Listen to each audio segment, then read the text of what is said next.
Okay, my name is Mitzi Bellabo. I'm one of the co-hosts tonight. Our other co-hosts are Betty Holtman and Laura. And our special guest tonight is JoeSwenson. This is the Winnipeg Researchers and UFO Meetup Group. And I wish to welcome everybody.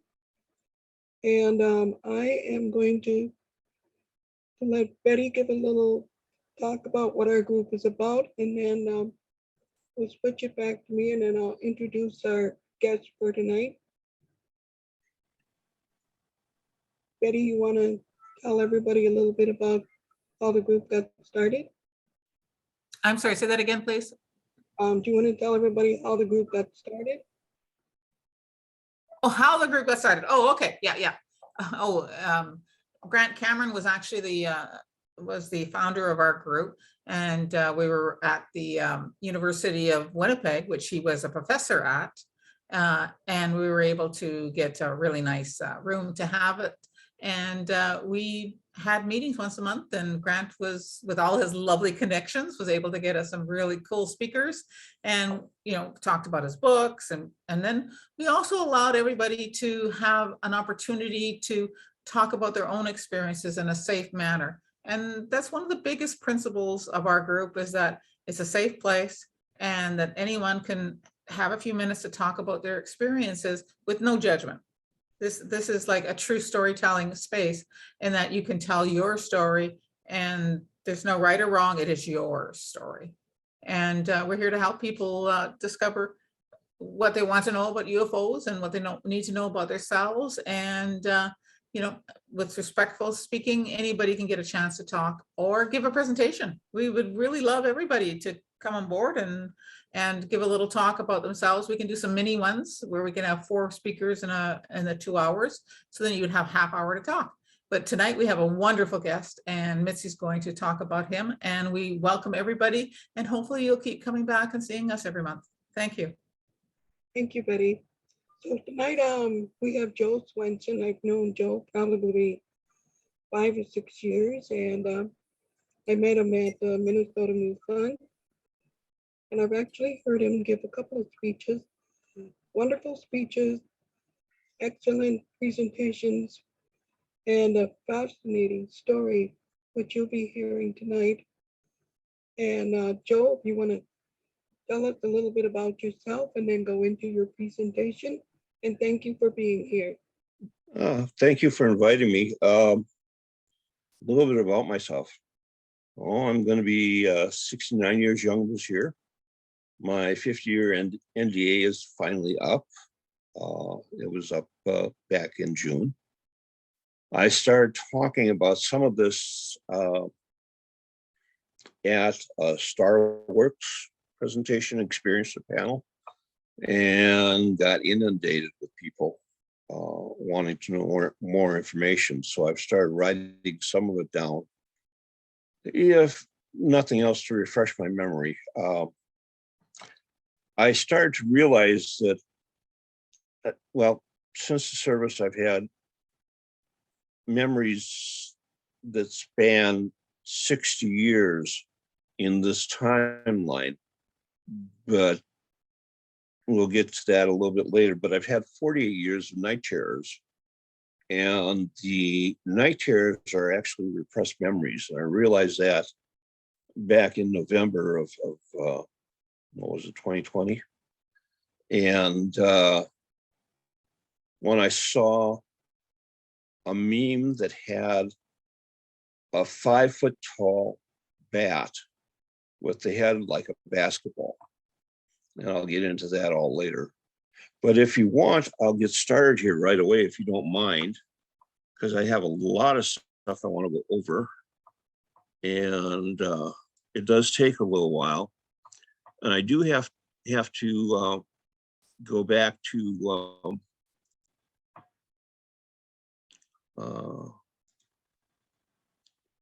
let's see. We want to share this. I do have to go back. Zoom slideshow. Okay. There we are. Can you see that now? You got the military lab right slide slide up there? Okay. I'm a Reiki master teacher, and I also have my ham radio license, and that's just kind of an introduction to me. I have a disclaimer. These are my experiences, and I put the disclaimer on here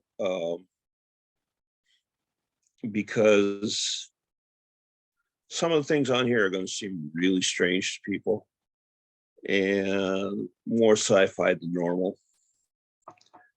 And I say UAPs, UFOs are real. Some are non-human, some are gifted to humans, and some are human creations. And we'll get into that as time goes on. Okay. My first abduction experience was in Detroit Lakes, Minnesota in 1963. It was August on a Saturday morning. I was with my cousins, and our parents had gone into Detroit Lakes to get some food, and there were four of us boys that were there. We're playing with Model T, die-cast Model Ts in the sand, and two grays came up. The big long, I don't know if the arrow shows up, the big long building on the north end is the equipment shed that they had, and one was on top of the shed and one was beside the shed. And we went along. They called to us and asked us if we wanted to see a Model T UFO. And so, that was all exciting. So we ran on the road behind the shed, up over a log and around the swamp. And we were up in the air, and they asked my oldest cousin, Jim, whether you wanted an earth that was, burnt cinder or lush and green. And then they went to Jay, who's younger than I am. And of course, I complained about that because I was next in age. And they told me at that time that I was not part of this because I wasn't human enough for the deal. And then the youngest cousin, Jed, saw our moms coming back. We came, they brought us back down, and we jumped off the log, and we ran out all excited to tell our Aunt Lois. Our Aunt Lois was really mad at that time and told us that there wasn't a road back there. And, this was all in our imaginations. And we got back there to look at the road, and the grass was chest high. So apparently there was no road back there. And she told us to forget about it and never talk about it again. And she was very angry about it. So I think this is probably a generational thing in her family line. This is the image basically of what they call the Model T UFO that they sent me when they showed me the image of the vehicle. And it's a classic type. We've all seen it before. As a 9-year-old kid, I tried to figure out what was going on, and I went back to look for the Golden Book chemistry experiments because that had some of the information on making, thrusters and all that type of stuff in it. And that had been removed from the shelves because some young kids had used it to refine uranium and radiated a couple city blocks in this process of it. And it was called the radioactive Boy Scout, I believe. Anyway, I didn't get that, but my folks got me the Young People's Science Encyclopedia. And because I'm dyslexic, I had to read each volume aloud to my parents before I could go on to the next one. So I read that completely. Years later, I found out that T.T. Brown had a patent, and this was in 1966 that he got the patent. So that he had it before then. It just took a while for the patent to come out. And this was for a flying disc. And you notice it's got 3 balls on the bottom. It's basically using high voltage and stuff. You can look up T.T. Brown if you want to. He's done a lot of research on it. Anyway, in 1972, I had been making 75 cents an hour repairing audio and visual equipment. And I wanted to get married, and I didn't think that would support a wife and family. And my future brother-in-law suggested we enlist in the Air Force as buddies to get a better placement. And I wanted avionics, and he wanted military intelligence. He ended up as a crafting dentures for people and teeth and stuff like that. And they put me into military intelligence, which is good or bad, I don't know. Basic training for me, for most people, you got classes and you got physical training and you got this, that, and the other thing. But for me, it was testing, and more testing. And on the AFES entrance exam to the military, I scored a perfect paper, which they didn't like. They thought I cheated, which I hadn't. But anyway, we go to a class, and it would sound interesting to me, and they take roll call that we attended the class, and then they call me out and march me to another place, and I'd go through testing for the rest of the day. So I didn't really get much basic training. But anyway, we went through most of it. And they kept us really separated. They had, our barracks was fenced in, and we had a gate and all this stuff, and to go through in order to get out of our barracks to the regular base, because we were kept isolated. And whenever we went anywhere, we always had to have someone with us for security reasons. And so anyway, came the day that we were going to see whether we could shoot the M16. And they had us do pull-ups before we went to do our shooting. And I had never been able to do a pull-up. I'd been able to do a chin-up, but not a pull-up. And so then, you know, they said, well, okay, you can't do a pull-up, you know, but we won't let you do a chin-up. And I thought, okay, no big deal. We went to, and we got to shoot the M16. And I scored as a marksman on single shot, semi-automatic, full automatic. We got back to the barracks, and after supper, my DI pulled me aside and told me that he was sorry to tell me that they had to send me for special physical training. And I asked, well, do I take, you know, I'd be gone for at least 3 days. And I said, well, do I take my uniforms with? And he said, no, they'll give you new uniforms, which I thought was kind of strange. And I said, well, I take my toothbrush and my razor with? And he said, no, you won't be needing any of that. And we'll need it here in case you don't make it back to give to your parents. So he gave me a little piece of Post-it note paper with some squiggles on it and told me to go find where I was supposed to be. And I found the building, a big long building with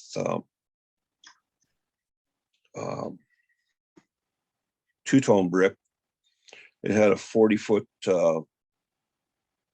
door in the center of it, though 40-foot wide, that opened up, you know, and created an awning. And you know how when you cut a slice out of a piece of cake, you can see where that slice was, but nothing else? That's what happened with the light going into the building in the evening. You could see the light going in, but you couldn't see anything inside the building. And I got there, in a disembodied voice asked me why I was there. And I said, to learn to do a pull-up, sir. And 3 days later, I was facing out that door, and a disembodied voice asked me, why are you here?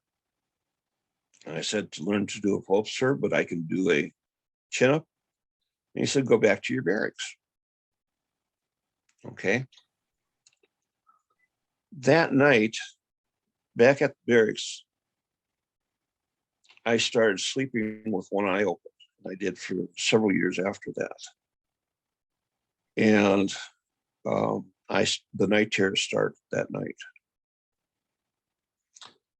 After that, they were really pushing me to go to officer cadet school because I had shown a great aptitude in particle physics. And that kind of puzzled me because what did I do in particle physics that showed him that I knew all about it, you know? And that wasn't even one of the tests we tested on. And I refused because I'm severely dyslexic and I knew that I couldn't take the college coursework at a normal pace.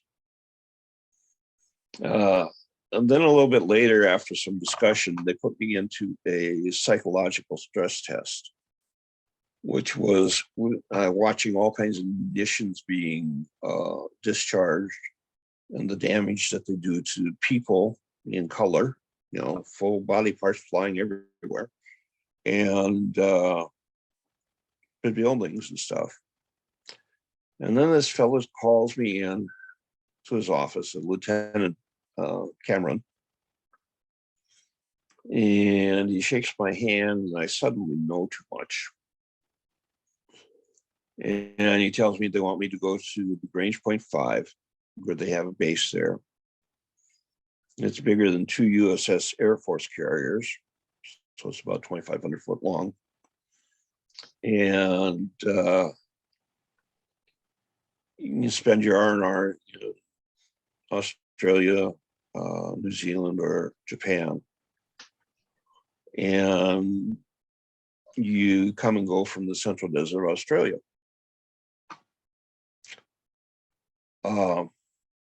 So I was kind of like, what the hell is he talking about? But okay. And part of the story is my chosen language is going to be Chinese. And they were going to send a letter home saying I was missing in action in Vietnam when I went to Monterey, California, and I was to have no more contact with family at home. I then was put on light duty until I shipped out, and I was given a dose of LSD and peyote while I was mopping the floor of the officer's mess. I came to a little bit later I had made a bomb in my hand, which is not something that would be my personality.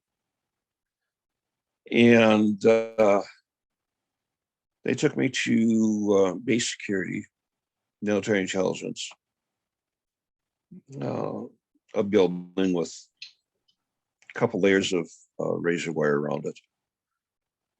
And told me they could send me home or they could give me Thorazine treatment.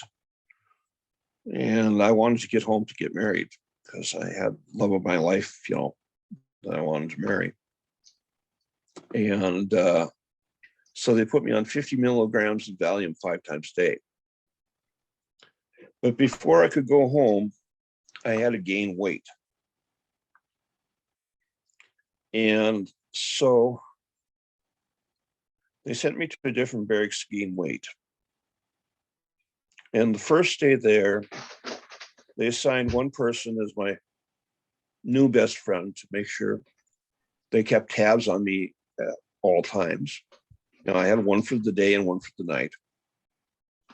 And I had never seen the BX. We went to the BX. I picked up some sunset books on how to do this, that, and the other thing, and then went back to the barracks. And I was looking through the books, and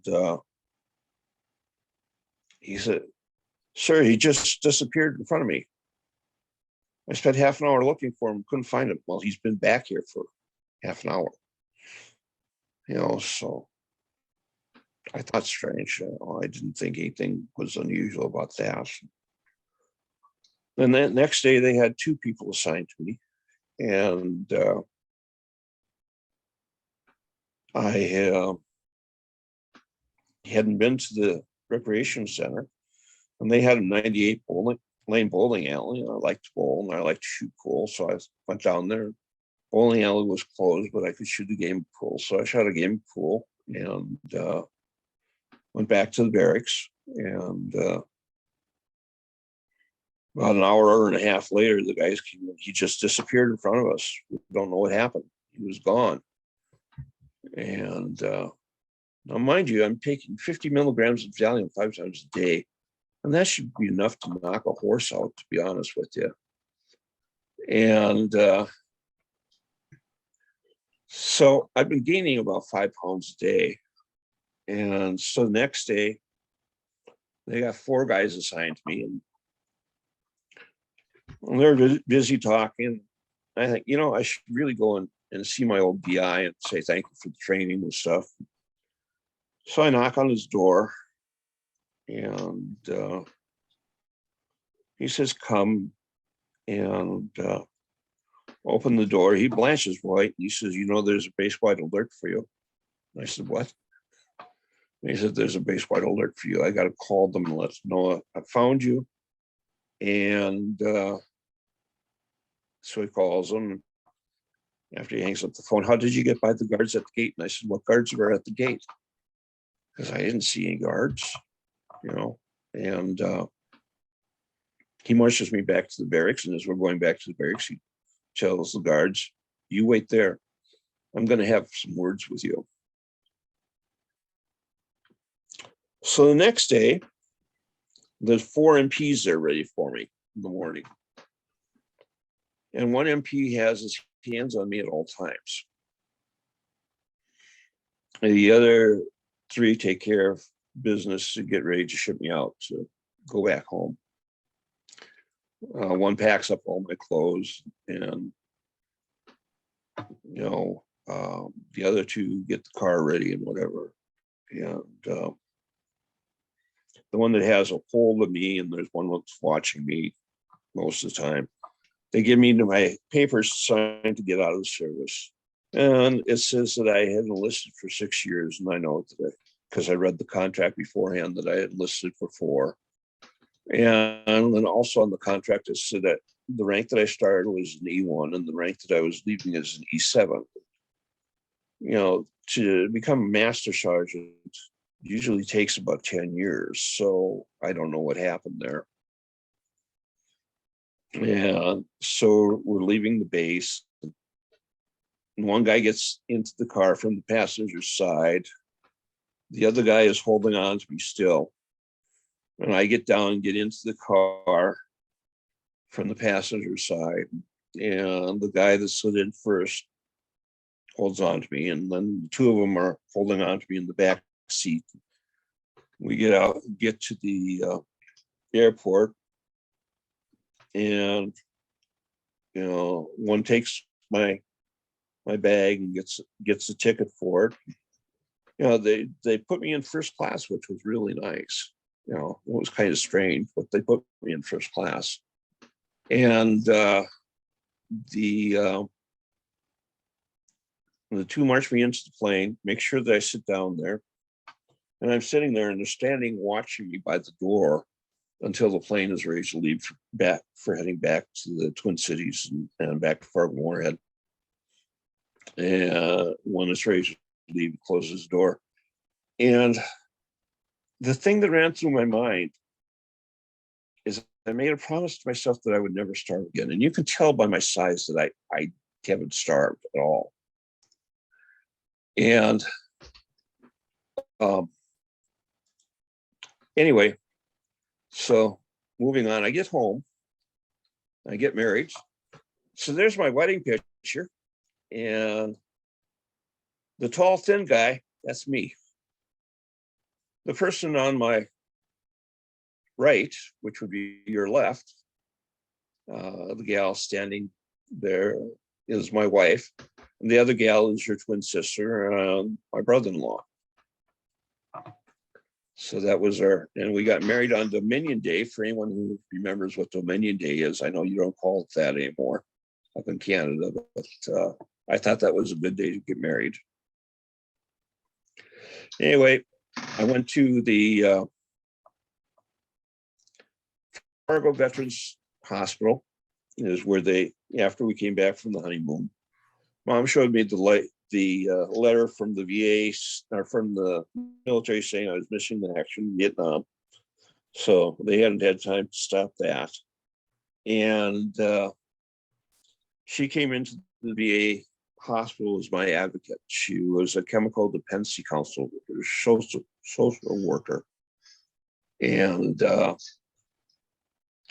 it was the first time I ever heard her swear. She was very vehement. He said, well, we want to give him Thorazine therapy. And she said, there's no way in hell you're giving my son any of that shit. And I was kind of like, is that my mom? Well, because that's not like what she was like. And so then they decided on relaxation therapy, was what they told her. It was actually the Gateway experience, which was the CIA program. So that started 10 years of monitoring by military intelligence. I underwent the Gateway experience, which we can get into later. Military intelligence was tapping my phone and recording the calls. I was just kind of goofing around and playing with them and saying, oh, they're tapping on the phone now. Well, they started the recorder. They stopped the recorder. We started the recorder again. They hung up the phone. They picked up the phone again, back and forth like that. And it kind of threw them a little bit. And they followed me around. I'd go places to do things like in the 70s, I was working for Miley Digital Sciences, and I had 6 states and 3 provinces as my territory. And one of them would always follow me wherever I went. In 1982, one of the guys that had been assigned to me from military intelligence arranged a double blind meeting to find out if I was psychic. And I thought I convinced him that I could hear the resonances and echoes created by the tapping and recording, but apparently I didn't. The next 10 years was by the NSA were monitoring me. In 1982, I was called down to the VA and in Minneapolis, and I went to they had me go over to a different building, not this building. The building that they had me go to isn't there anymore, so I could get a good picture of it. And up on the 3rd story, and the guy I talked to was a D. Cameron again. And they said they were going to do some special therapy with me to help stop the night terrors. And so I thought, well, that's great. And they arranged for me to have a therapist, and she flew in once a week, or flew on in for my sessions. And they'd send out a letter telling me when I was going to have a session. And she was flying in from a place called Montauk Island, New York. I don't know if you've heard of Camp Hero on Montauk Island, New York. And so what I was doing, I was getting more nightmares and more visions and stuff. And so the Montauk Project is actually part of a long-term project that started in 1943 with Project Rainbow. You probably know it as the Philadelphia experiment. In 1963, they were experimenting with time travel, and they're trying to put people back in time to see if they could change the timelines.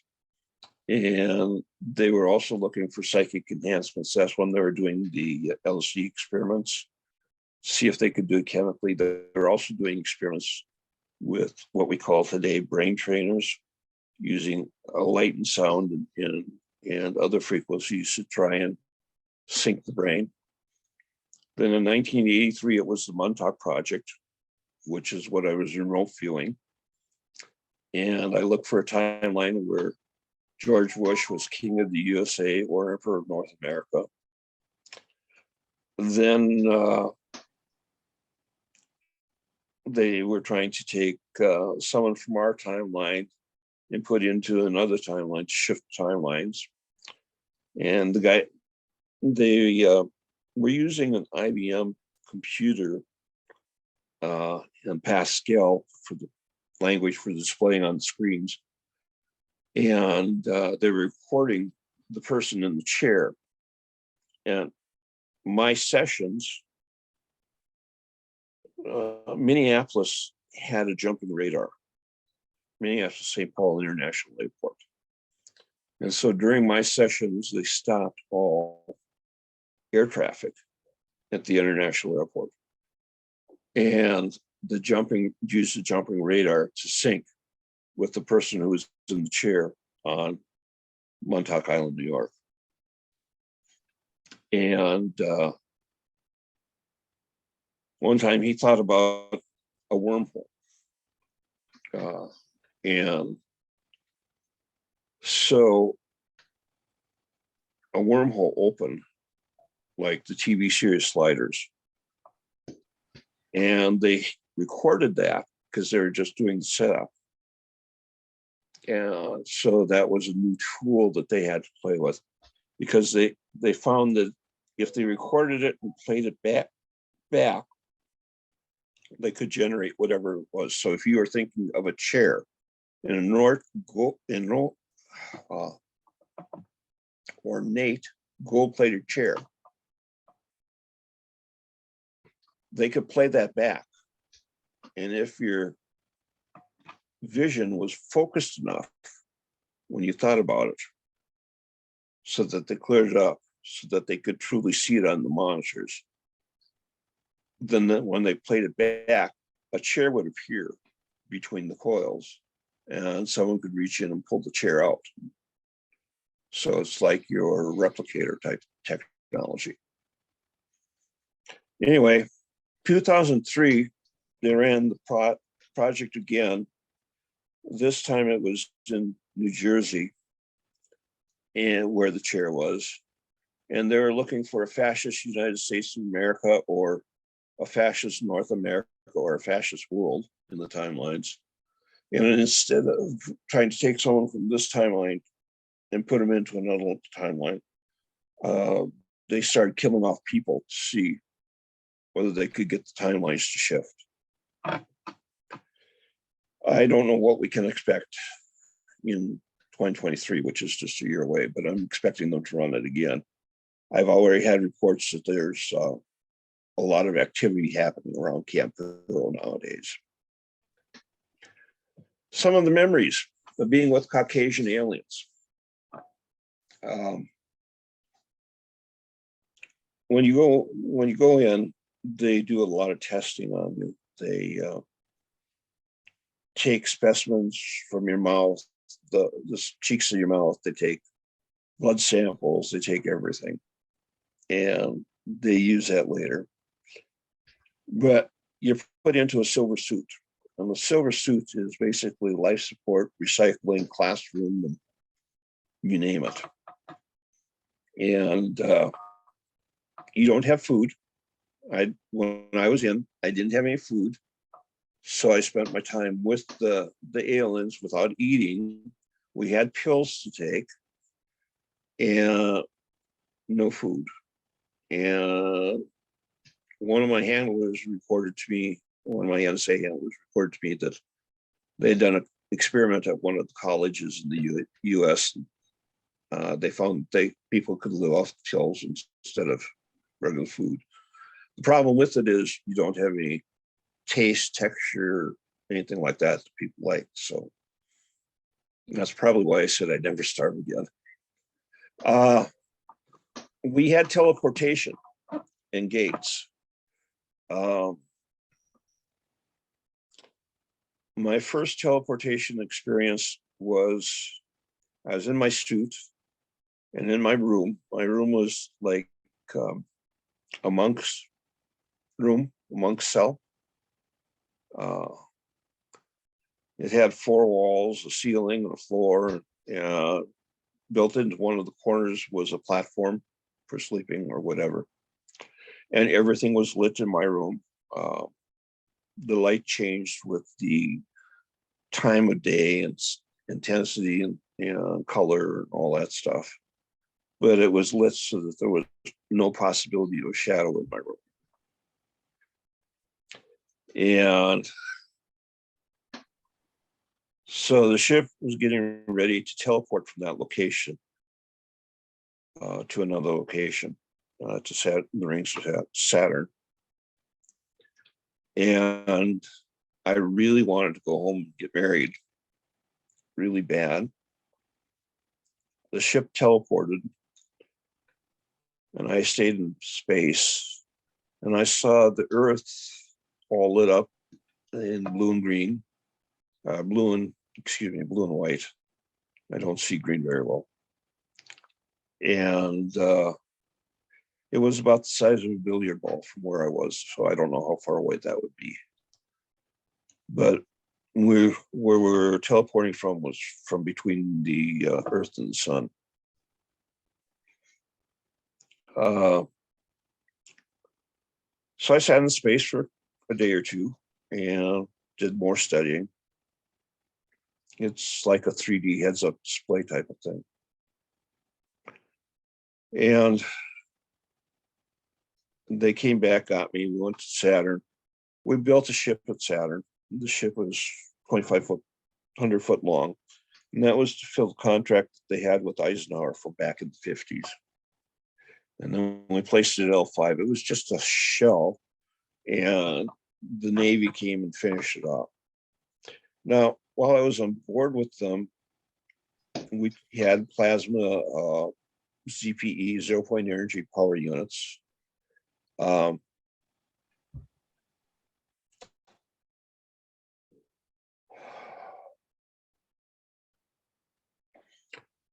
We ran into some reptilians, and we had a kill on sight order for reptilians. One of the power units, CP power units, was not functioning properly for the shield that we had. And a 7 foot tall T-Rex with feathers. They were dark blue, black, and kind of iridescent. Came in and killed a few people in the time it took for me to swap out the unit and put a new one in. And the units, the plasma units, were about 2 inches thick and about 9 by 12 inches in size. And they just slid in and slid out with some thumb screws to lock them into place. Another time I was walking patrol in the evening, 5 to 6 foot tall bat with a basketball type of head. They're called fox bats, I found out. Knocked me out. Another time I woke up on an operating table. And these are some of the flash memories that have come back. And I was wrapped in with a U-shaped type of wrap of a thermal blanket on this metal operating table that reminded me of the autopsy tables you see in the different NCIS programs. And there were 2 tin cans, I called them, but they're probably about the size of beer kegs. And they had manipulators coming out. Today we call it 3D printers, and they were repairing a hole in my left side. And there was a being holding my head, keeping the pain away and making sure I watched this process. They wanted me to know what the process was that they had done for some reason. And this was back, this stuff all happened back before Star Wars came out. So anyway, there's a book called The Ringmakers of Saturn, and they talk about ships being built out there, and they're huge, and they are. I mean, 2,500 foot is just small. Another one that we made was 8,000 foot long, and they're like the asteroid that they saw coming in, and that's a typical ship there that we produced in the Saturn rings, and the plant there is big enough to produce a vehicle the size of the planet Earth if they wanted to.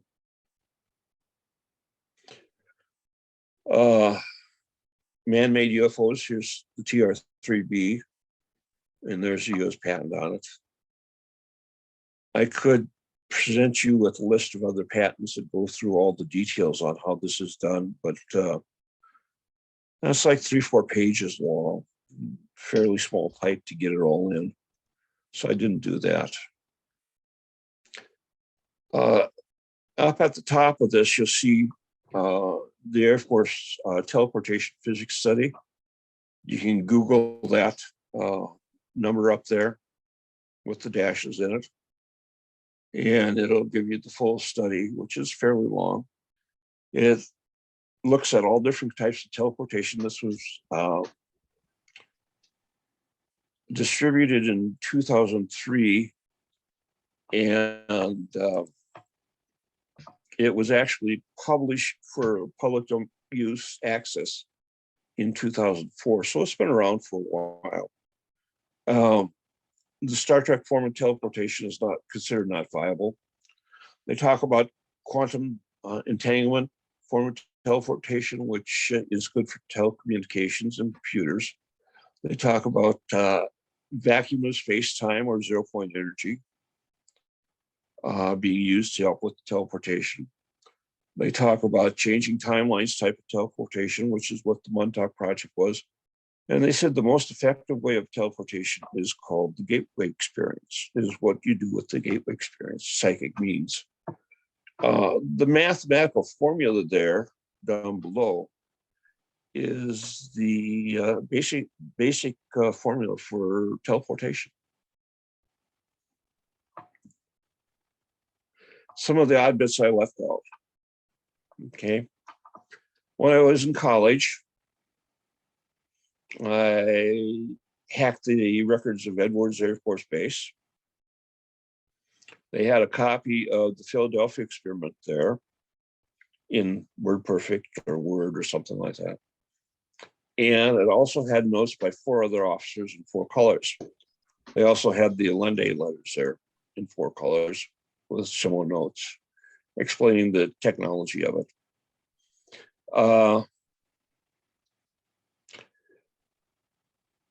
I had about 190 credits, and I was taking classes to finish off for a BS degree in computer sciences. And our instructor gave us, we were working with a language called Compass, and our instructor gave us the extra credit project of bringing down the college's computer system. So I was working the programming assistant's desk, and my programming partner went in, and I asked him to get a copy of the kernel of the operating system. And they had a command that said request that was supposed to give you a copy of it. And he came back and said, well, it says I don't have enough memory. So I said, well, increase your memory and get a copy of it. And we had a box of paper there ready to print out because we know it was going to be a lot. And we needed to know what the address was of the console of the computer system so that we could program in normal shutdown and restart, which is the bringing it down type of thing that we were planning on doing. Instead, when he requested it, it gave him the one kernel that was running and shut the whole system down. And what we didn't know at the time was that there was something called DARPANET on that system. Now, I don't know if you've heard of DARPANET or not, but I know you've heard of the internet, and that's the predecessor of the internet. So we brought down the internet basically. And along with that, Strategic Air Command and Cheyenne Mountain and banks and you name it, everything went down. So the next morning, there were 2 Air Force officers there wanting to find out who we were and how they can make us quit doing this. I did a U.S. patent research searches at the Hennepin County Library. At that time, the patent library was in Hennepin County Library, and you had to do it manually with microfilm. And so I get several rolls of quarters and go down to the library, stay with a friend in the cities, and make copies of patents related to UFOs, energy, and how to power them, and all this, the other thing. So after we were asked to leave college and never darken a mainframe computer again, I took a little time off. And I decided to research power from the air as a means of possibly powering the UFO.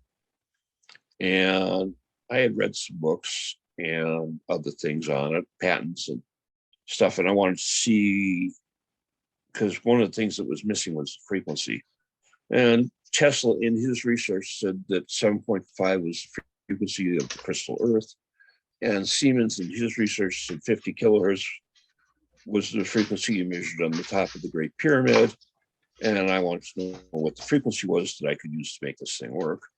And so I set up an antenna, and I made some Leyden jars out of 2-liter Pepsi bottles with water in them to act as capacitors, and set up a digital voltmeter and dual trace oscilloscope and a frequency counter. Huh?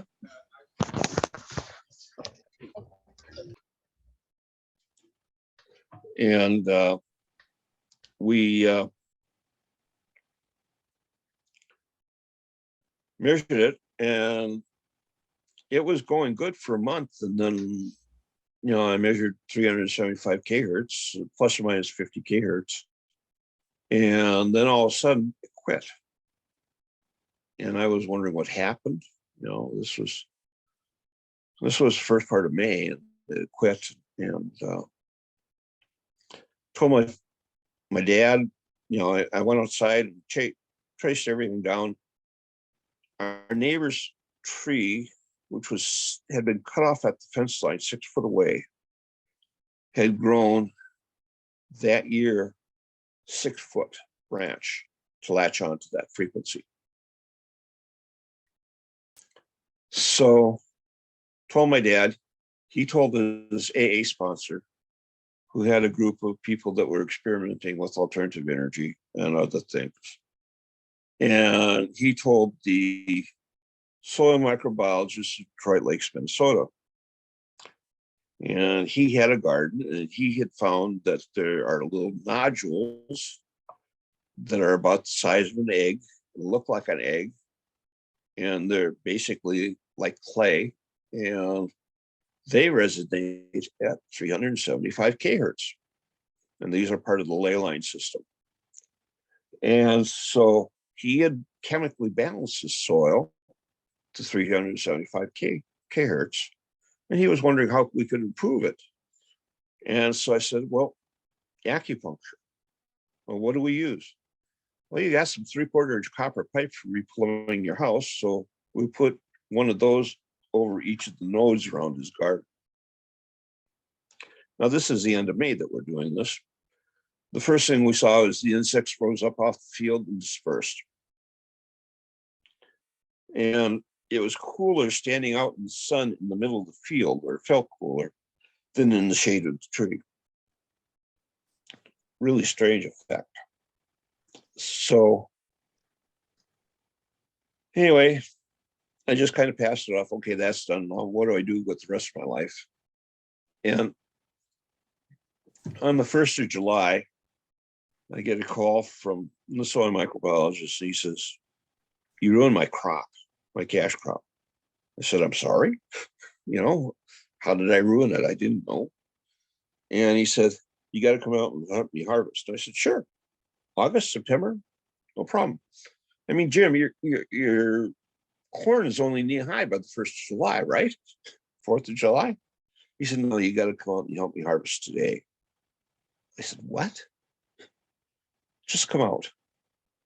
I got out there. His cash crop was Indian corn. It's supposed to be about 6 inches long. It was 18 inches long and about 2 inches in diameter. He companion planted 6-inch carrots with it. And the 6-inch carrots were the same size as corn. He had iceberg lettuce heads that were the size of basketballs. And all these crops had been seedlings at the end of May.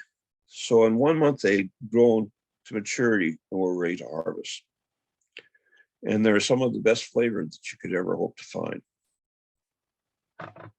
Okay. Well,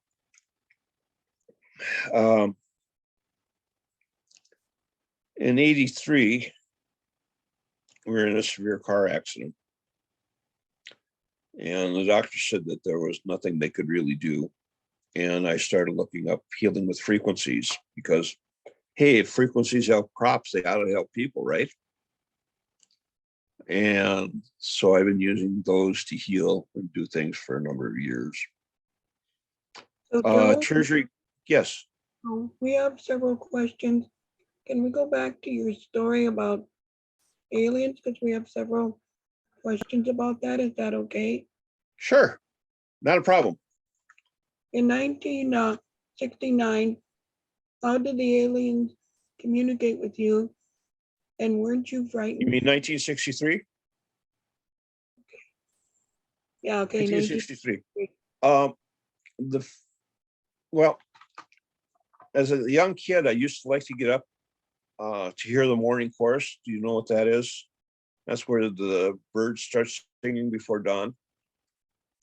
And so I got up to watch to hear the chorus and watch the sunrise. And as the sun breached the trees by the lake shore, I heard someone say, "We're coming to see you today," in my head. And so when we were playing, again, they weren't talking like I'm talking now. They're talking mentally and asking us to see their vehicle. Does that answer the question for you? Yeah, we have a couple more. When you say Caucasian aliens, do you mean white-skinned or Northern European looking? I say Caucasian. Okay. So do you want to describe? They would pass for a Caucasian person, like me or like you or whatever. Okay. So there's another question. Typical height is about 6'2", 6'3" was the average height. So I was average height at 6'3". So they looked pretty much like us, then you're saying? Yeah, they pass for any one of us any day of the week. Okay. And are your memories natural, or did you recover these memories from hypnosis session? These came back naturally, but I wanted to verify it. Okay. And so I used hypnoregression, one session, to verify that I was out in space. So was that Craig that helped you with that then?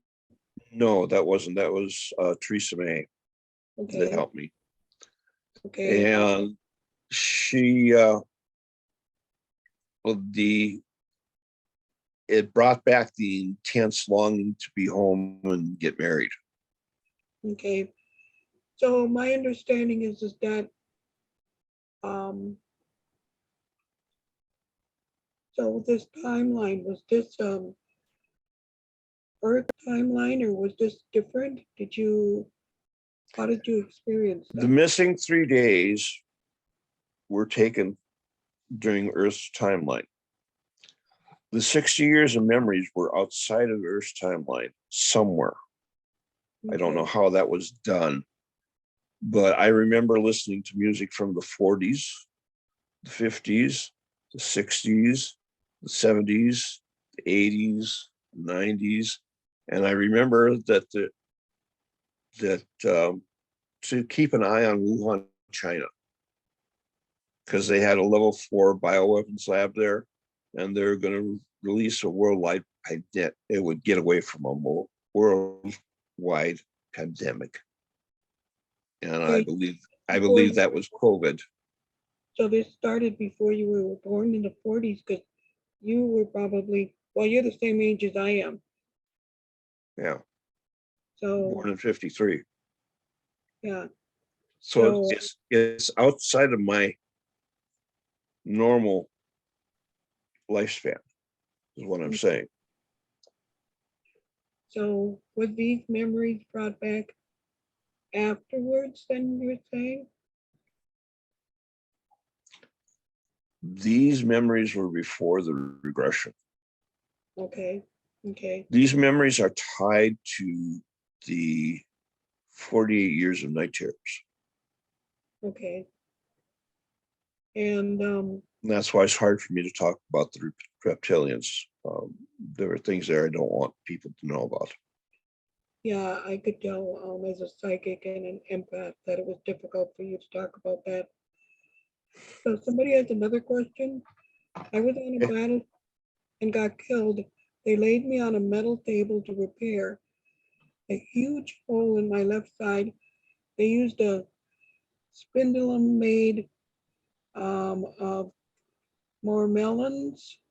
I'm not sure how to pronounce that. Fibers, light harmonic fields, and this happened in 2016. Is this what they did to you? Um, said, The two machines were printing, 3D printing, basically. I didn't know what it was that they were doing, but I saw them working on me, and they were going back and forth, and they were putting in nerves and testing nerves, putting in muscles, testing muscles, and then finally finishing up, but closing it up with skin. okay. But they were doing the whole layers of how that would be. Okay, so you never got sent to the base outside of Alice Springs then, right? For any valve, what? Um, Trish asked, so you never did get to send the base outside of Alice Springs? No, I never got to L5. Okay. I did come across a book by Stan Dale that talked about UFOs over the Central Desert, Australia. And I did confirm one of my friends from high school ended up getting the avionics position I had wanted. And he was working on SR-71 planes out of Hawaii. And the pilots would fly out on missions to tailhook a 55-gallon drum that was being parachuted back in from space.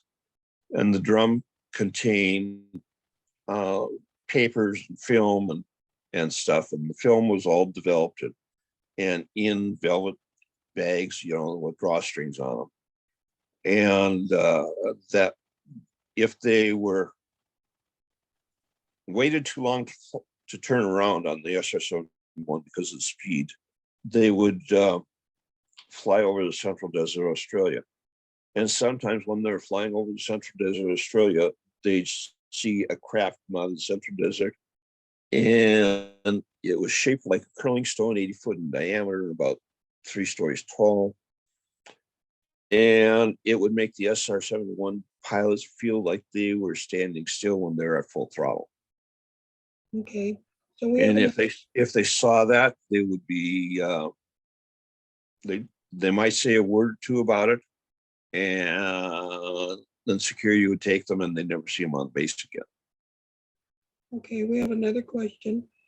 If the shiny Yes. black reptilians were shot on site hostilities, were there others that were collaborators? Give that to me again. Okay, maybe somebody else. Laura, do you want to read it? Because my voice isn't projecting. I'll read it. It was my question. Okay. Okay. You mentioned that the one that you described as being the feathered black, they were deemed hostiles and shoot on sight. Were you aware of any other reptilian Oh, yeah, variations that There's were one. collaborating? There's other reptilians. That were that were collaborators with the human Collaborators military. with the Yes, reptilians. that's Oh, you mean like Yeah. the fox bat? We used to call them the Brotherhood of Blood. So different things that like blood. God, I'd really rather not talk about some of them. I mean, Okay. You don't. you know, there's spiders, there's a lot of things, and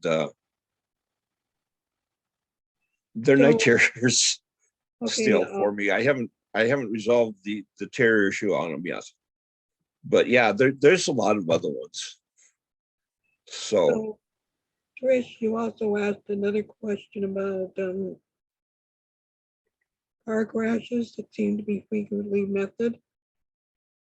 Oh yeah, I was just wondering, Joe. I'm sorry about the reptilian thing. I completely relate. I apologize for pushing you. I've met people and heard of people who had this deep military involvement that were in near fatal, should have been fatal car crashes. Did you ever associate your car crash with a warning shot or an attempt to take your life because of this disclosure?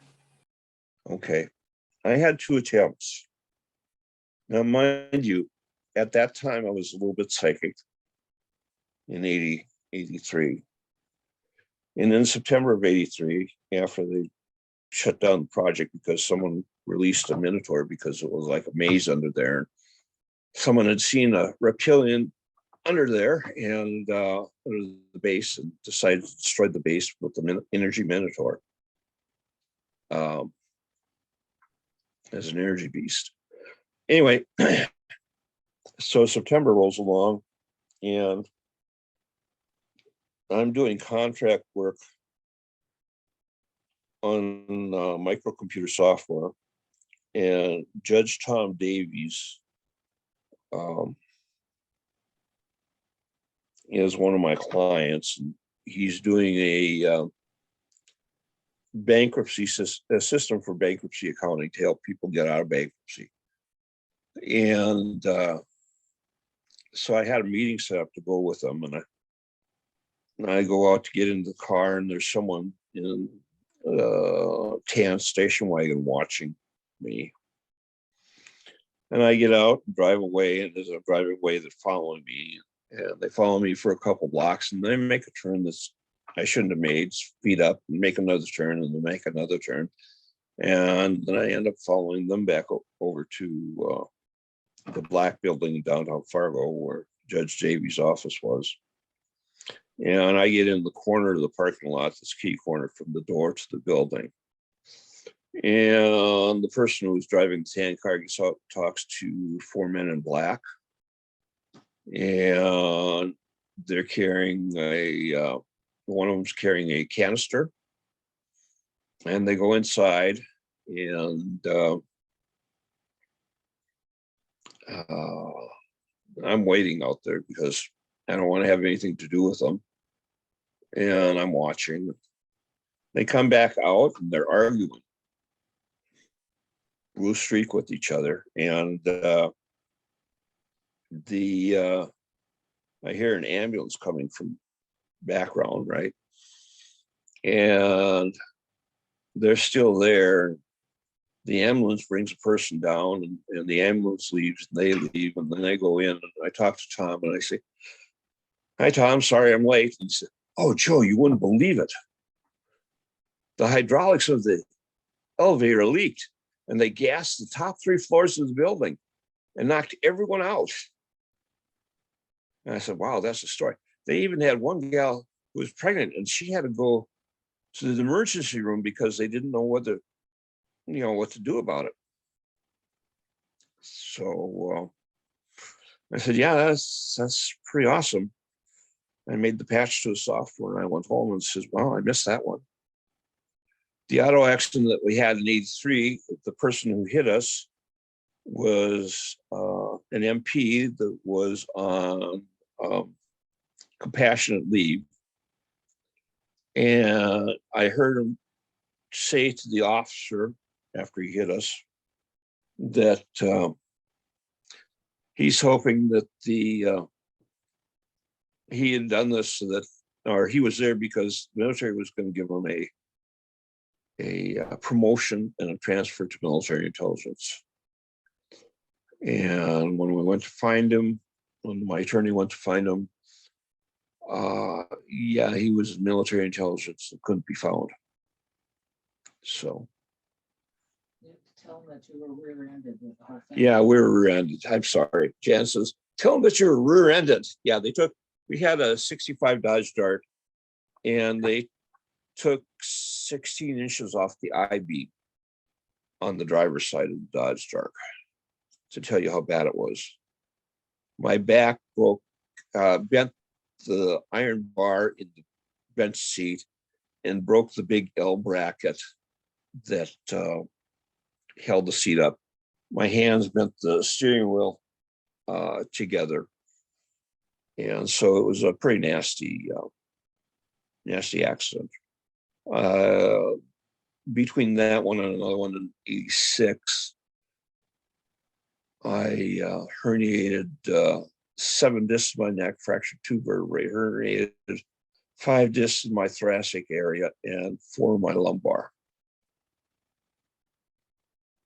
I'm sorry that happened to you, Joe. I've lived with chronic pain since 1983. Okay. And I've developed some interesting management techniques, yes. So Joe, did you want to keep going on? There's several other questions. where were we? We're at Treasury Gate. Okay. I found out about something called Treasury Gate. And it seems that the CIA has been papering the world with bearer bonds to fund all their activities. And that's how the wars were funded. And some dragons in China had accumulated all these bearer bonds. And they sold them to our group that I became part of. And we bought these bonds. And we had one bond that was for $4.3 trillion. And if you remember back during the Clinton administration, toward the end of the Clinton administration, suddenly he balanced the budget and $4 trillion was wiped off our budget. That's because we forgave one of the notes. And then they couldn't have that. So George Bush goes into another war to generate more debt for the United States of America. Gwen is a mind control system. And that's what a lot of this stuff is leading to. It stands for Ground Wave Emergency Network. It has a 375 kHz carrier, and they test it by measuring the increase in violent crimes in an area to see how effective it is. And by using a 375 kHz carrier that's pulsed on and off at 7.5 times a second, it can basically cancel that. And a friend of mine, Aaron, has a farm and he raises animals. And when they turn the thing on, his animals get really hostile toward each other. And by turning on this 375 kHz signal into the nodal point, the egg thing that I talk about, it blanks it out, and the animals are all loving again. I told you about George Fleming and the Averill Aerocar already, I think. Did I tell that? No, that was before. George Fleming was an aeronautical engineer from Canada, and he was a junior engineer during the time of the Averill Aerocar. And I know the only things you've ever seen of it is it's only been 6 inches off the ground and kind of wobbles back and forth, or waffles. And it actually crashed from 30,000 feet when the pilot bailed because it was having a waffling. And the hydraulics on the system did not react fast enough for them to control it. So they're always overcompensating. That created the wobble. And he said that if they would have had the electronic fly-by-wire that they do today, it would have been a perfect vehicle for flight. That's the odd bits left out. I gave a presentation in 2004 to ValleyCon, which is a science fiction convention in Fargo, North Dakota. It's happening again. What is it? First weekend of October 11th weekend. And what I had done is I had given a presentation there on my other vehicle's UFO. And basically I gave a bunch of technologies, used the Orion Consulate and some nomenclature that my son-in-law in Canada had come up with for their group. And we actually built a wooden vehicle. That wooden vehicle was a model just to have something to demo. And while we were towing it over at 20 miles an hour, it lifted over 1,200 pounds. We had 3 Air Force officers in the audience, one to see if I was psychologically stable, and 2 to take notes, one taking notes and 1 to interrupt. And about an hour into my presentation, the one who was interrupting was told to sit down and shut up by the audience. And he told the one who was, he told him, the guy who was taking notes said, "I need help, he's going too fast." In 2017, in the Mufon Journal, you'll see pictures. They'll be black and they'll look like this little blue and red CAD drawing that I did. Here are some websites that you can use to, if they're still available, because websites come and go. The JL Noddin site, if you want to look at alternative flight systems, ionocraft, and all those types of things. They've done demos of those over in France. Rex Research will give you some information on the mind control stuff, along with other things, along with using frequencies to heal.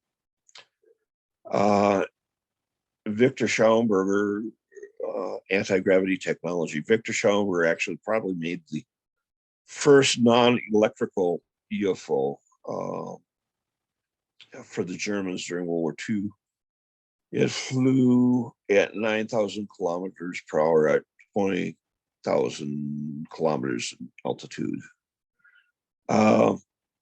World Mysteries has some information on the Philadelphia experiment. Crystal Links has some information on the Montauk Project. Chakra Force is my website. I have some healing frequencies there and other modes of healing and things that I developed for myself to help myself heal with the chronic pain, dealing with it. Books, and more books. There's a list of books. I'm going to leave it up there for a few minutes as I talk about it.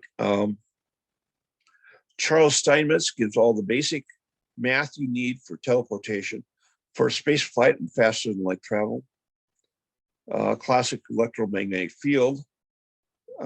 They have an article in there on Michael Faraday and how in 1857 he invent the first beam of light with an electromagnet, which is how you make something invisible. Feynman on Physics gives you information on how to make a force field. The Amateur Scientist by C.L. Strong will tell you about the Earth's frequencies and the Earth's voltages and potentials. Einstein's Ideas and Opinions was just kind of interesting reading. Tapping Zero Point by Energy by Maury B. King is about how you can get 0 point energy. It's nice, but it doesn't work the way that he really says it does.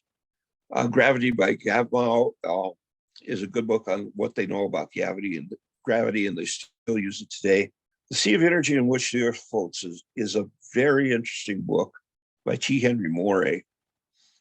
And it's probably a better explanation of the quantum fields than string theory or quantum mechanics. Okay. Holographic Universe talks about how we live in a holographic universe and how some of these things can happen. I talked about the Young People's Science Encyclopedia earlier.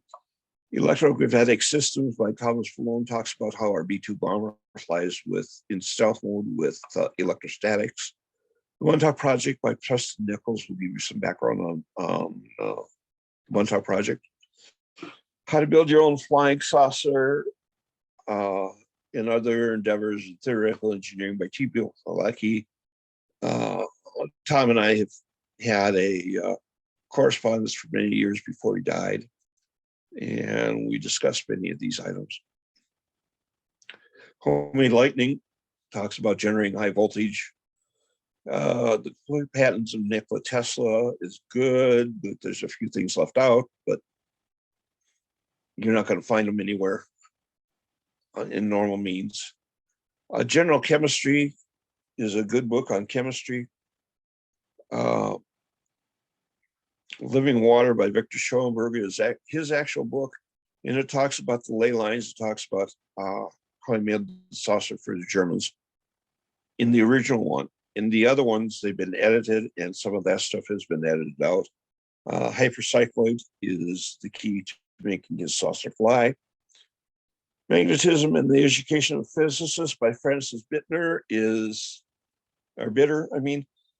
talks about how a magician in England gave him the idea for the Philadelphia experiment and the math and stuff that went involved in that, and why it's hard on people because you have to shield people from the field. Inorganic, actually. Okay, space-time and electromagnetism talks about 4D space, and some of the math involved in that. Man-Made UFOs is a really good book on basic UFOs. And of course, Rainmakers of Saturn is the one that gives you all the stuff about Rainmakers of Saturn. Thank you for your kindness, attention.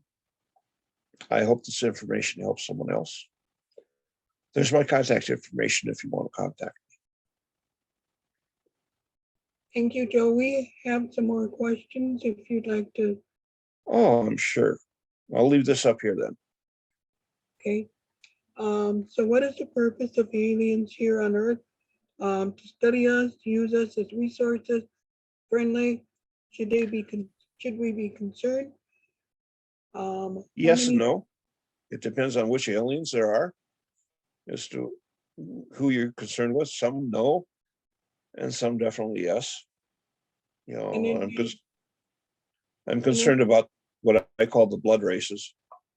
Okay, and then they want to know how many years ahead of us, and I think you said a lot of different entities. How many years ahead of us on Earth? Well, I believe they're concerned about technology. How far ahead of us are they?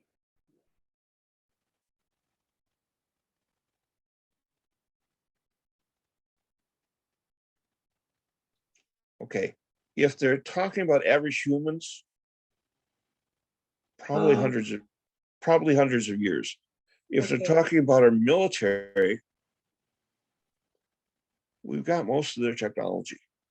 Okay. Okay. And then how many different types of entities did you meet? I didn't meet that many. The ship was divided into different areas for different entities because some had different requirements.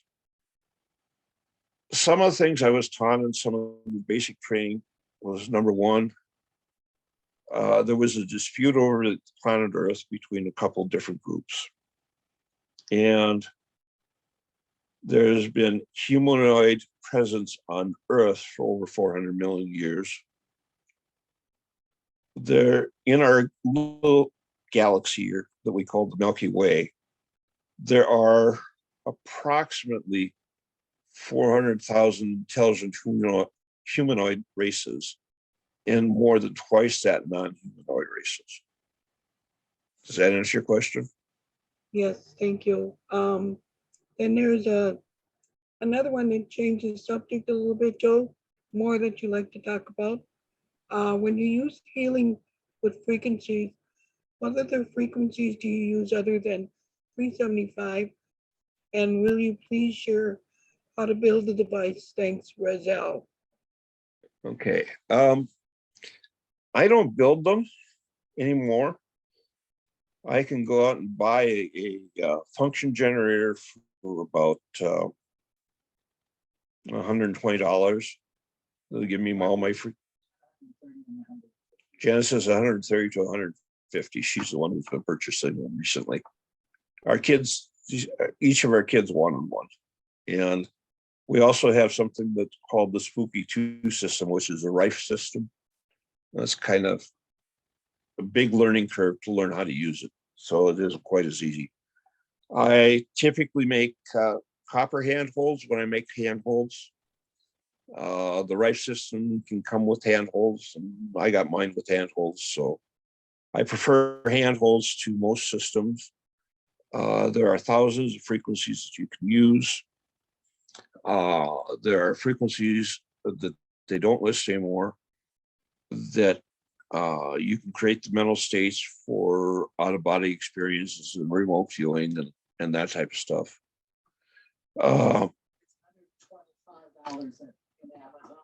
And Jan says the Coolitron is $125 at Amazon, but you'll have to make your own handholds from that.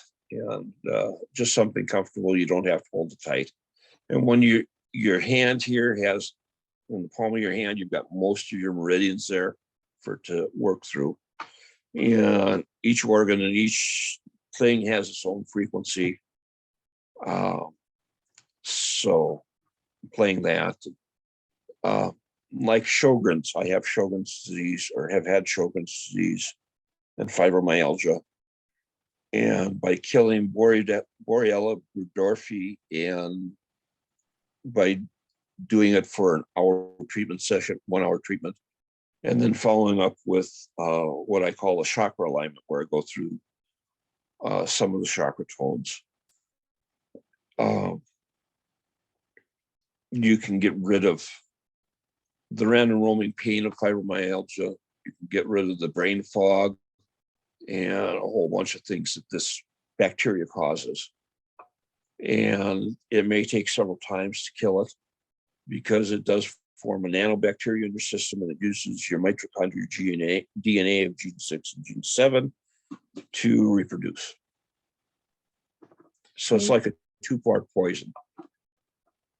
So Joe, we have another question by a member asking, we're gonna go back to, have you seen the black rectangle ships? Do you know about and I do not know how to pronounce this word, Archaeans? Better yet, are you aware of experiments on being attempted? I'm not certain from that. I know of Dark Knight, which is off the side of the moon, that's been around for millions of years. And it's a relay station that was monitoring a compact that as to whether we had reached a point of interaction again. And that happened when we started broadcasting with 2-meter signals on ham radio. Excuse me. But I can't say for certain whether I know of anything like that or not. Okay. In September, the wet month, since they shot lasers at my car at 45-degree angle from a cloud cover, it was blue. So I'm not sure what they're trying to say, but Is September the what? in September, the wet month, and then they put in, since they shot a laser at my car at a 45-degree angle from a clouded cover, it was blue. So I'm not sure what they're asking, but I think they're more or less. Yeah, I don't know. Okay. Have you heard the term W56? Nordics who collaborated started in 1956.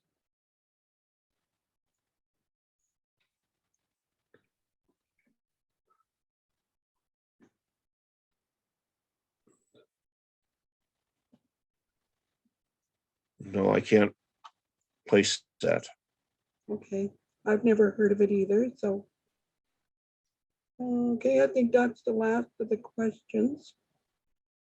So you have a website, Joe. Did you want to put the slide back on your website as well? Oh, yeah, you can't get through me. The website is shockerforce.com Okay, that I have. I made this I put it up in 2004. And we have a number of healing systems on there. I talk about aphorisms, and I talk about reflexology. I don't know whether I've got that on there per se. I know I talk about it. I also have healing color frequencies, which was a system that came out of Tibet through India. And I have the Rife frequencies of the Crane Rife system on there that you can play. And those tones are all MP3s. I like the color frequencies because the color frequencies were developed at 3 hospitals in the US. And so they were doing hospital case studies. And the book is written by Darius Dinshaw, Let There Be Light. And that is offered by a monastery. And so it's probably a good thing just to get the book from them, to read it, find out how the system works. But the tones are there. And I found that in time that the impulse tone works best. And I prefer a 20% duty cycle if I can get it, because that gives you the fundamental and the 11th harmonic in the wave shape that you're using. So it does better for killing things like cancer and that type of stuff. okay. Because We I think have Rex, huh? more questions. Jan, he's saying to, do you want to ask your question, please? Jan, you want to unmute yourself? Here we go. Can you hear me okay? Yeah. Yes. All right, great. Joe, thank you for sharing. This is fascinating. Based on all your experiences, is there anything hopeful that you can share with all of us, or conversely, a warning or a caution? You know, kind of your bottom line. What message would you like to share with all of us? Montauk is going to be running again in 2023. I don't know what they're doing. The Nazis during World War II were influenced by the reptilians. And so those same people were brought over under Project Paperclip to form NASA and to form the CIA. And they have been put in high places of major corporations. This is probably why Eisenhower warned us about the congressional industrial military complex. They are trying to control the world, and that's what's happening with the Montauk Project. That's what's going to be happening again in 2003.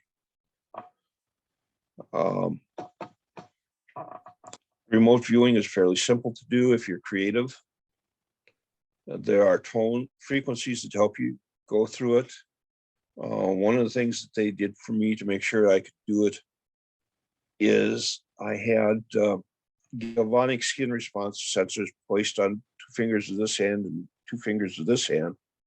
And between them, I had to play Pong with myself without moving, so that they could see that I could physically separate the hemispheres of my brain. And that's one of the things, because when you're moving it, one hemisphere is seeing it, and the other hemisphere is moving it. So that's just the way it works. And that's something that you need to be able to do. You need to have both hemispheres working separately and together in order to do remote viewing. Targ and Put-Off have a nice method of remote viewing. It's different than what the military does. The military does a whole different method. So, of course, they want to control everything. But yeah. Does that answer your question, Jan? Thank you. That helps. I was wanting to be more hopeful, but yeah, you said. Oh, hopeful. Yeah, well, the more positive we can be, the more positive we will be, if you understand what I'm saying. Positive thoughts out, back, meditation, great stuff. I have a simple meditation that I teach people, and I've taught people all over the world with this via email, and I get responses. Like one gal in Tasmania was a yogi master for 27 years. The first time she tried this method, she hit the meditation sweet spot, and she hadn't ever before. And it's very simple. You get into a comfortable position. You relax a little bit. You close your eyes. With your eyes closed, you look to the top of your forehead. You breathe in and think I am, and you breathe out and think calm, and try and keep it up for 15 minutes. That's all there is to it. Now, what's happening there, there's some things that are happening there that you're probably not aware of. When you're doing it with your breath, I am calm is an affirmation. And when you're doing it with your breath like that, that's connecting your mind to your body. With your eyes pointing to the top of your head, you're putting yourself in a self-hypnotic state. So you're hypnotizing yourself and going under to that. And you can do that with basically any short meditation that you can do with your breathing. So did you say that on the inhale, you say I am silently? Think it, yeah. And then exhale, do you think the word calm? Is that what you Yep. said? Okay. Yeah, that's one I use. If I have a migraine, I think as I'm breathing in, hot hands, and as I'm breathing out, cool head. And that modifies the yeah, I see Trisha's nodding her head. Modifies the blood flow between your head and your body. Or if you don't want to do that, you can say hot toes, But that'll get the blood flowing through your body. You can create circulate. You can send circulation down to your feet if you want to, and you can do all kinds of strange things. I typically like to have some carrot juice once in a while because it has everything your body needs to create endorphins. So I usually do about 6 ounces to 8 ounces. Yes, it's got it in her hand. She knows what I'm talking about. And it's what your body needs for endorphins. Reflexology will take those endorphins that you've got and send them to specific points in your body.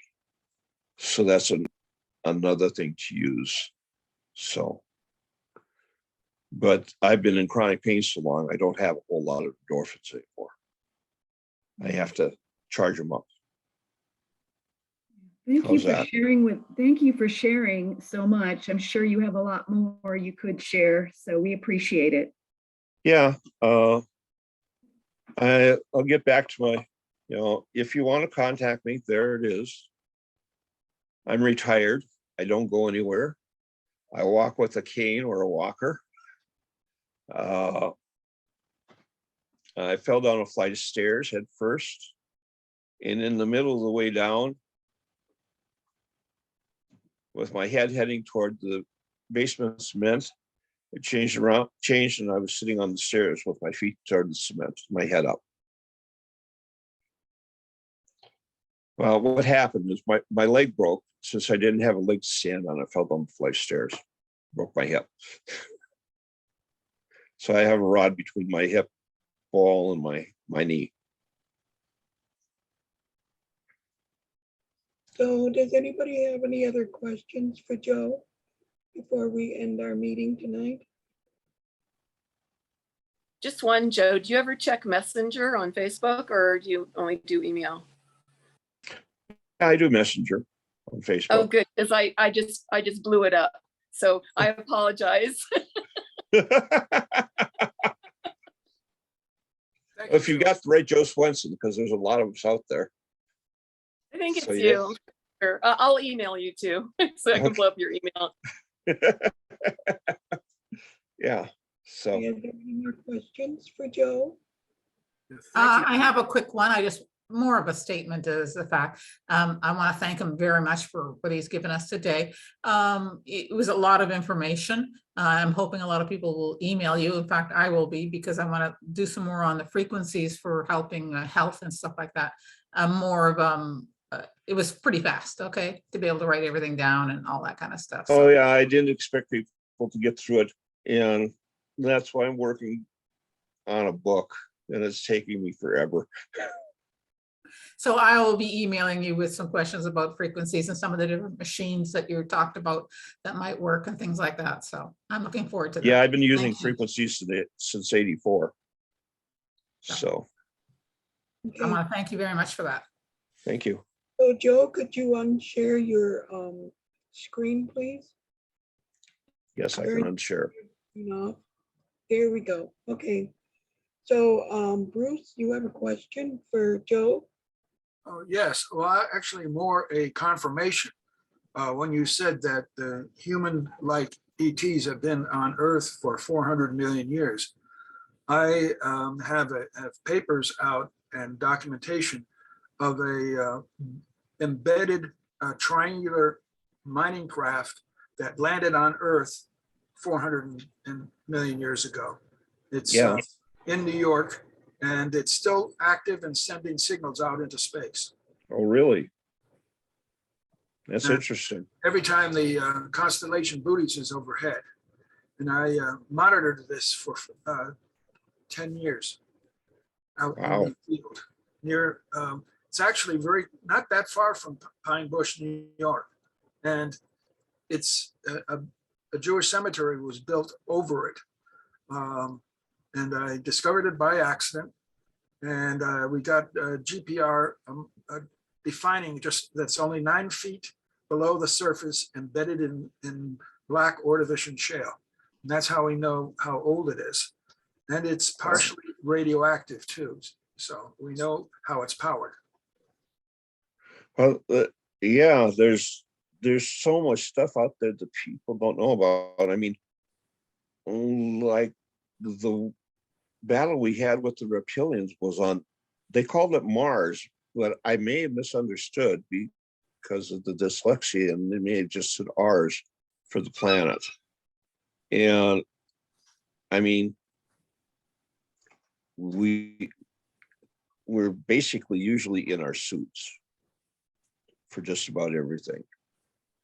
The silver suit that I talked about, the silver suit was it grabbed you like your body like a really extreme support hose throughout your whole body, and it made you faster and stronger, and it monitored everything that was going on. It recirculated your air, whatever.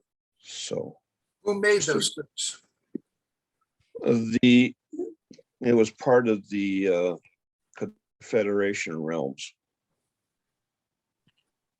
So these were not something that was made in a human factory on Earth. No, it wasn't. And I don't remember putting them on, but I remember that we knew we'd get them changed when we were on a planet, taking some 16-inch grubs and cutting them from snout to tail, and getting their innards out, because their innards would hit the suit and that would destroy the suit. Ah. So I have yes. a question actually. Sorry, I guess I cut you off. Wasn't sure when you were done talking. Do you know of any projects or anything where beings do visitations to young children and either plant implants or just something like that, where they are around those individuals for the rest of their lives? Have you heard of anything like that before? No. You're talking about things like where they're doing family tracking? Possibly like a visitation, and then as a result they follow the individual throughout their life and in different places. I don't know the exact names for them, but I know that they're out there. Okay. I wonder if that's common. You know, like my cousins, when they were abducted, that was apparently something where they were tracking the whole family on Lois's family line. And they probably have tracked, if they have had kids. I haven't talked to them in a couple decades, so I don't know. Yeah, because yeah, no, I wonder what makes them choose that certain individual family. I know I'm the only one who's had experiences in my family, well, from what I know of, and certainly I didn't tell anybody in my family about it, but I've had them since at least I was a child. So that's what I was wondering. Yeah, it's part of the human experiment. You know, humans per se have, Homo sapien hasn't been around that long, but humanoids have been around for a long time. And they've been tracking, you know, Homo sapien is a hybrid humanoid between a couple different races, and that's part of this compact that they had between the Confederation realms and the reptilians. Yeah. Okay. Yeah. Okay, that's good to know. Thanks. Yeah, I was wondering about hybrids and stuff like that. Yeah. They told me that I wasn't human enough. And my mother had scarlet fever and was told that there was no possible way she could ever get pregnant because her fallopian tubes were gone. And yes, here I am. In kindergarten, they did an IQ test and I scored a 198. At 2 years old, I was saying words that weren't typical of 2-year-olds. And even later on, I was saying words that weren't typical of my age. Mm. So, and to me, everyone's born a genius, and it's educated out of us along the way. So I So don't really look yeah, at that so as a big number or a big yeah. deal. So you're human enough. So the hybrids then, you said that they're like a mix. And so at this point, I wonder how many people actually are humans if there are that many humanoids. Well, the hybridization for the compact is the human race. I've got oddities in my body. Like, one of the things I know this is probably personal, but do you have an autoimmune disease? Because one of the things they're finding is the people that have been abducted over and over again end up with autoimmune diseases. There's people in the government that have been doing research on this stuff. They don't have autoimmune, or they do have an autoimmune disease. I don't have an autoimmune disease. That's Okay. interesting. Yeah, there's a high percentage of people that have autoimmune diseases. Other things, I've got a twist between my transverse and descending colon, which means that I've got, according to my doctor, he says, well, that's good for space. But I've never seen a twist in anyone's between those two before. It's like a loop for anti-siphoning. And I also have another vertebrae in my back and another set of ribs. Oh, you do? I have 13 ribs. Yeah. How about extra long tailbones? Anybody? That's probably, these are, to me, they're all within the probability of being human. So, Yeah, human doesn't mean what it used to anymore. but it's not close enough for them to want to take you for the experiments. So, yeah, So it's been interesting. we're Do heading you- to the end. do you- Is there anybody else that has? Yes, Joe. No. Joe, do you have any children, hybrid children that you've been shown? No, I have 2 daughters. One lives in Sayward, British Columbia, with her 3 sons and her husband. And the other one lives in Egan with her 2 sons and her husband. Okay. There's no name on this. It says iPhone 3. Has their hand up. You have a question? Yes, I want to know how many of these experiencers and abductees have atypical Morgellons or rashes that always occur only on one part of their body, like their face, for example.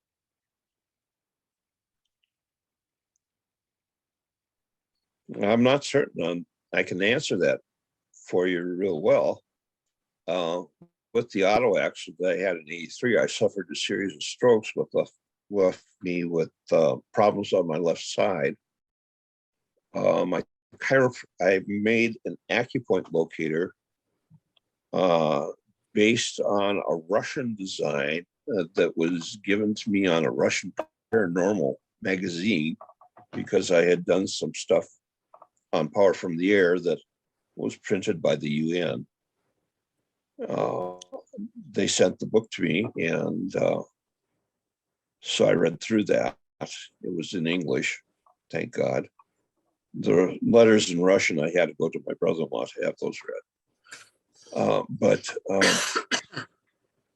with the acupoint locator, my chiropractor found that my stroke problems were because of a dead meridian on the outer edge here.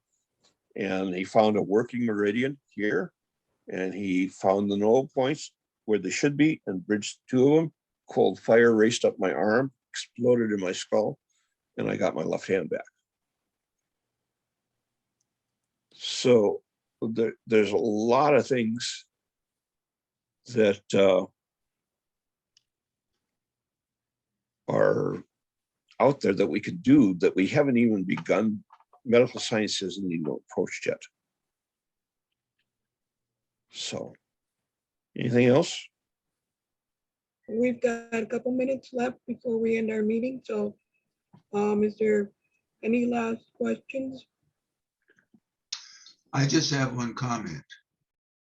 Hi, Val. Bruce, you'll be interested to know that I have an extra rib on my right side.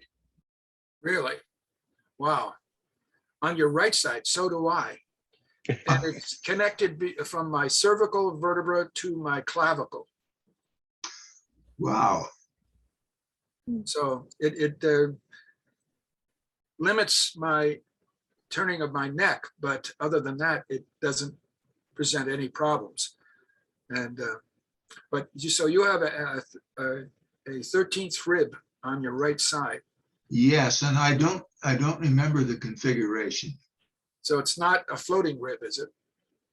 No, it's in between. Wow. Mine are floating. Okay. Interesting. Thank you, William. I call him Bill. I know Bill. Thank you, William. Yes. So are there any more questions? I have a share about a group that might supplement some of the questions that were being asked about hybrid and children. There's a website, Hybrid Mother, which is Geraldine Orozco. If you've been watching any of the UFO shows, she's on a lot of them lately, spilling her guts about all this. But she has a free support group. It's every second Friday, Zoom. It's out of San Francisco. But anybody here would be more than welcome to come. And also, we're doing remote viewing workshops, and we need you there, Joe. I need you to explain what you explained again, because it made my head hurt. But, I can go into a lot of detail on it that will really make your head work if you try. Oh, good. I love detail. But yeah, check out Hybrid Mother because it does tend to focus on those issues mostly in the support group. So yeah. Okay. Well, I want to thank everybody for coming. Betty, do you have anything, final things to say?